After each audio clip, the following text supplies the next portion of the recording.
There are games which I play sporadically and finish after a few weeks or even months. Then there are games like Metroid Dread, which I obsessively play and complete in just 2 or 3 days. In case you couldn't tell from those 2 sentences, I really enjoyed Metroid Dread. Let's get one thing out of the way first. When this game was first shown off, I thought the character models and overall graphics looked a little too plasticky for my taste, if you know what I mean. It was a little off-putting for me.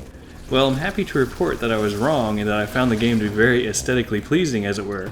Not only did the environments and enemies look nice, but all of the animations were fantastic too. One thing I really appreciated was how fast our girl Samus could move through the levels.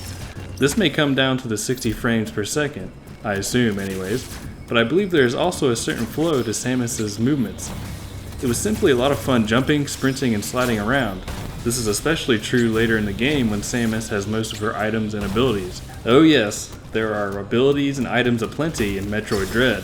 This should be unsurprising to everyone given this game is part of a series which makes up one half of the namesake for the Metroidvania genre of video games. The grappling hook, a dash, called the Speed Booster, and the iconic Morph Ball make getting around the world a breeze. It was quite liberating at the end of the game to be able to blast and power my way through levels I had been through a few hours before. The ease of movement was a double-edged sword, however. Samus would sometimes grab a ledge when I didn't want her to, or would fly off in an unexpected direction if I was in a hurry. Now, this probably wouldn't happen if I was more in control or used my abilities properly, but it happened more times than I would have liked, which leads me to believe that it wasn't just me. And why was I going fast in the first place, you ask? Well, I was hauling ass because I wanted to get away from the Emmys. Emmys are nearly indestructible robots which pursue Samus in certain areas of the game. It is imperative that Samus avoid detection because these robots will relentlessly chase her after detection. Not only can they see Samus, but they can also hear her if they use a scanner when she happens to be moving. Never fear though, there are ways to avoid an Emmy. For starters, Samus can become invisible using a power called Phantom Cloak, although that only works if an Emmy has only heard Samus and not actually seen her. Don't make my mistake and activate the cloak after an Emmy has heard Samus, and then proceed to stand in the same spot because the Emmy will run into you. Also, if you're spotted and it starts chasing you, make sure you break line of sight before activating your cloak. These are my pro tips for you. Being chased by an Emmy provides quite an adrenaline rush, let me tell you. This is because Emmys insta-kill Samus when they catch her. There is a way to get out of their chokehold, although I found it to be a little difficult. Samus can parry an Emmy and other enemies, but the timing is very precise. The Emmys are stunned for a few seconds after a parry, which gives you time to escape. There were a few times early in the game when I stood there dumbly after successfully parrying an Emmy because I thought I had missed the parry window. I quickly came to my senses, however. Sometimes not quickly enough, though. The good news is that I could reliably parry an Emmy by the end of the game because I finally figured out how to do it. I won't tell you all here, though. You'll have to find that out for yourself. Do not worry if you die to an Emmy. The checkpointing is very generous in Metroid Dread. It spawns Samus just outside of the door leading into an Emmy's domain, so I always got back into the action rather quickly. This is true of any death, by the way. The game doesn't force you to redo large sections of the map just to get back where you died. I was a fan of this feature since I don't like walking through the same sections of a map over and over again. I enjoyed the combat for the most part. There are a variety of weapons to use, i.e. beam shots, missiles, bombs, etc. Most of these must be found somewhere on the map. Remember, we're talking about the Metroid and Metroidvania here, so don't expect to be able to use them all right away. I mentioned the parry for the Emmys, but you can also use them on normal enemies. It felt great pulling off a parry because Samus could usually kill an enemy in one hit afterwards. I didn't have too much trouble with the normal enemies in Dread. The bosses were where the real challenge was. I both loved and hated the bosses in this game. I would like to begin this section by apologizing to my neighbors for yelling and screaming while I was fighting these sons of bitches. I had the most trouble fighting the second boss. His, or her, I have no idea, name is Kraid, and he was an asshole. Bosses do a hell of a lot of damage, which I wasn't a fan of, to be honest. It didn't allow me to experiment very much with all of Samus's weapons for long because I died in just a few hits. There was one boss that, for the life of me, I couldn't figure out how to beat. I was so frustrated that I looked up how to beat him. Just for the record, there's no shame in looking things up, especially for fights that I think are bullshit. I was a little embarrassed after looking it up though because it was, in hindsight, obvious how to beat him. I blame my inability to figure it out on the fact that I was so pissed off because I kept dying in a half a dozen hits or less.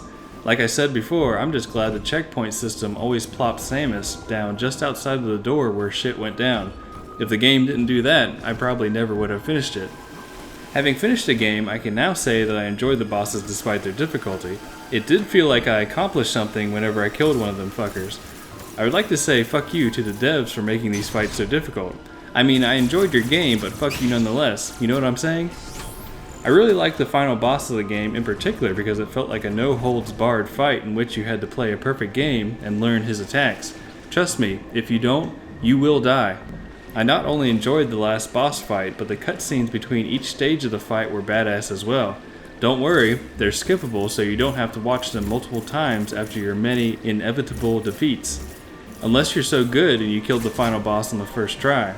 In which case, aren't you so cool? Since this is a Metroid game, exploring is a big part of the experience. There are a ton of items to be found in every section of the map. Speaking of the map, Metroid Dread has a bunch of features which made finding all of these items easier. For starters, the map will flash to indicate if there are hidden blocks nearby. Metroid is known for having hidden blocks, so I guess they felt the need to include this feature in the game. Not only that, but you can highlight certain doors or blocks on the map. This is useful for when you find a new weapon or ability, because you can then use it to find any doors you may have passed which can be unlocked now. This made backtracking and finding items a lot easier. And lastly, each section of the map displays the percentage of the items you found, so you don't have to waste time in an area once you've gotten everything. I loved all these features since it saved me a bunch of time and boredom meticulously looking for secrets or items. I know purists will hate all of these things though. I guess they could always not use the map if they are so upset by it. That's one way to avoid these features. Additionally, even though these features allow you to find items rather easily, they don't allow you to get them automatically. What do I mean here? Well, you can technically see the items or the general location of where they are at, but you still have to use Samus's abilities correctly to obtain them. I gave up trying to get a few items after spending a lot of time trying to get them. The people who designed this map knew what they were doing is all I'm saying. One last thing about the map, I thought it was well designed. Whenever I play a Metroidvania, I always get lost for an hour or two, but not so with Metroid Dread. The map was designed in such a way that the right path was always just around the corner, or very close by at least. There was one time I got lost, but it was for only 5 minutes, which is nothing compared to the usual amount of time I spend lost in one of these games. Again, purists will hate this about the map, but I loved it because I have better stuff to do than getting lost in a video game map. The only downside to the map were the loading times between areas. I am the first to admit that this is a nitpick of mine. The PS5 and Xbox Series X have spoiled me in this regard. I'm not used to load times anymore, which is why I noticed them in Dread. They're not too terrible, but they are noticeable now that more advanced hardware is on the market. Perhaps what was most surprising about Metroid Dread was the amount of cutscenes in the game. There weren't that many when compared to other games, but there were way more of them than I was expecting there to be. If you want to understand the setup to the story, you should watch the opening cinematic for Metroid Fusion. That is how I started playing Dread. I saw that they had added Fusion to the Switch Online service and I booted it up for a bit. Instead of playing that game, however, I had a hankering to play Dread instead. Unsurprisingly, I had bought the game right after it came out back in 2021 and never played it until just last week because I'm the worst.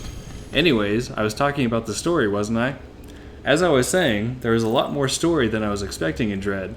Let's just say it involves something called an X-Parasite, which leads to Samus doing her favorite thing, journeying to a new planet and killing the local fauna. Perhaps the greatest compliment I can give the story is that I was invested in it by the end of the game, which, coming from a person who hasn't played any, and I do mean any, of the older Metroid games, is saying a lot. It doesn't end on a cliffhanger per se, but it does leave some very important unanswered questions, which I take to mean that there are more Metroid games on the way, which I'm happy about. That's enough about the story. I don't want to give too much away. I enjoyed the heck out of Metroid Dread. I don't finish games very quickly, but I did so with Dread because I was having such a good time with it. I also finished it quickly because I was on vacation last week. I was supposed to be playing Zelda, but I played Metroid Dread instead. I enjoyed the game so much that I'm playing through Metroid Prime Remastered as we speak. I also have my eye on Fusion as well. I think I may have a problem. A good problem, but a problem nonetheless. Anyways, that's my review. Bye!